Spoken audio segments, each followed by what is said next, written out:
Сириядагы согуш башаламан. 4 жылга созулган согуш каармандарын 4 жакка бөлүнүп, ар бир тарапты ар башка мамлекеттер өкүлдөрү колдоп турууда. Бул өтө оор кырдаалды түшүнүү үчүн чыр эмне себептен келип чыккан? Аймактардагы жерлерди басып алып, колдон колго өткөрүп берүү, утуру өзгөрүп турган чек ара сызыктары. Оболу бул конфликттин өнүгүүсүнө башынан байкоо жүргүзүү зарыл.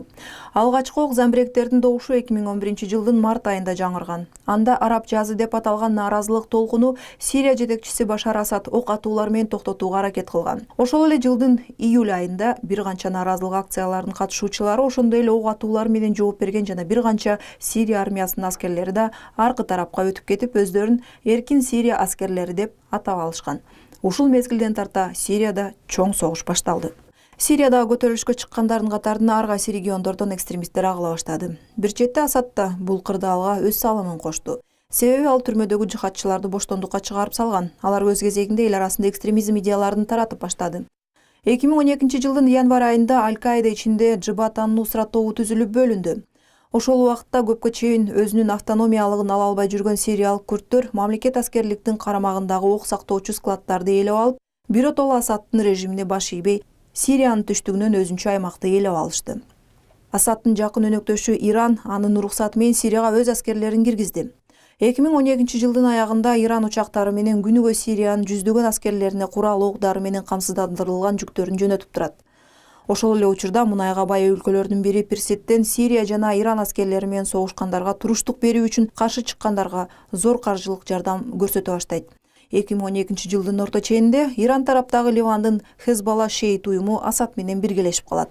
Перситтен финансы каржылык көбөйүп, бул жардамда Сауд Арабиясы да өзгөчөлөндү. Бул жолу үзгүлтүксүз финансылык жардам Асадтын режимине каршы Иордания аркылуу ага баштайт. 2011 жылга жакынкы чыгыш экиге бөлүнүп, бир жагы сүннөттөрдөн турган мамлекеттер колдоп турган, экинчи тарабы Асадтын режимин колдогон шейиттер. 2013 жылдын апрель айында Обаманын администрациясында Асад химиялык куралдардын колдонуп атканы белгилүү болуп, Америкалык чалгындоо башкармалыгына жашыруун буйрук берилет. Анда Сириянын көтөрүлүшкө чыккан аскерлерин курак жарак менен камсыздап колдонуун үйрөтүү делет. Ошол эле учурда АКШ тынымсыз араб мамлекеттери менен Персид булуң экстремисттерди колдоо иш-чараларын токтотууга чакыртат. 2013 жылдын августунда Гута шаарында химиялык курал колдонулган фактысы ачыкка чыгат. Жалпы эсептер менен 200дөн 1800ге чейин жергиликтүү тынч жашоочулары каза тапты. Алардын арасында балдар да болгон. Кошмо Штаттардын улуттук кызыкчылыктары үчүн биз химиялык ууландыруучу заттарды тынч эл арасында колдонгон Асадтын режимине абадан сокку берип жооп кайтарышыбыз керек.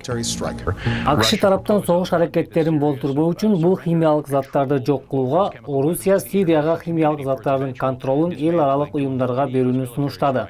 АКШ абадан сокку уруу пландарын убактылуу токтотту. Бирок Сирия конфликтиси мамлекеттердин жер жүзүндө бийлигин көрсөтүү аянтчасы болуп калды.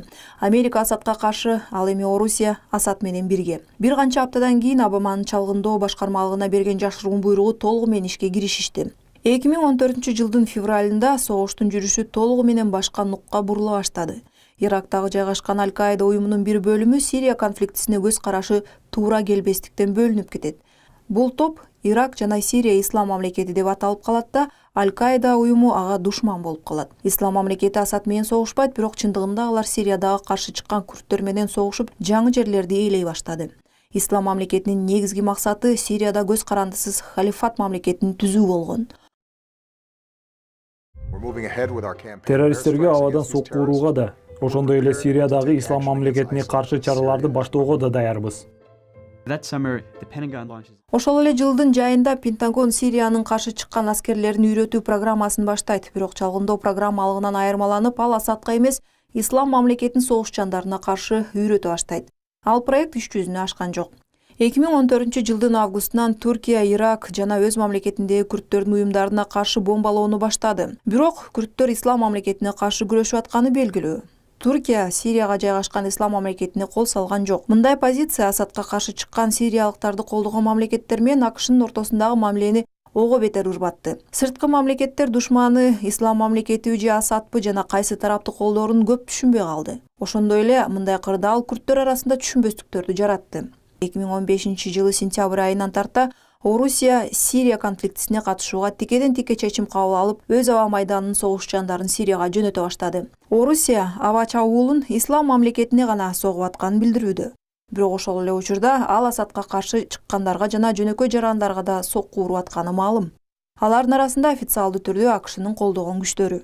Мунун баары Сирия конфликтисине кийлишкен аябагандай көп мамлекеттер, уюмдар, союздаштар менен пикир келишпестиктери, ар кайсы тараптарды колдогону бир чечкиндүү тыянакка алып келүүсү өтө оор болуп атат.